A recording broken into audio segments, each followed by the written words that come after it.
How exactly do we bear the fruit of the Holy Spirit?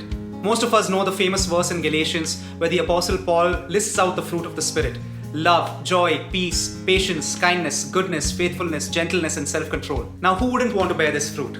And yet we find it so hard, mostly because many of us try to bear it in our own strength, trying to be more loving, more joyful, and more peaceful. But the truth is that if it's a fruit, then you and I can't bear it. Because Jesus said He is the vine, the root. We are the branches. And to try to be more loving, more joyful, and more peaceful by our own effort is the equivalent of stapling fruits to a tree. It'll look like it's working for 2 days before it starts to rot and falls. The way to bear fruit is to abide in the vine, Jesus. That's why it's not our fruit, it's the fruit of the Spirit.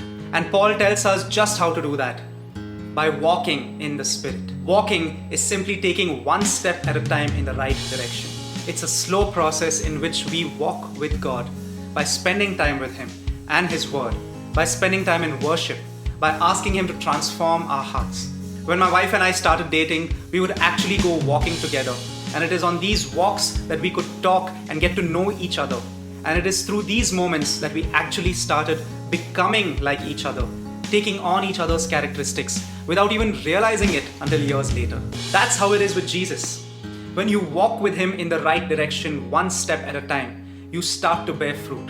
You may not even realize it until years later. Abide in Jesus.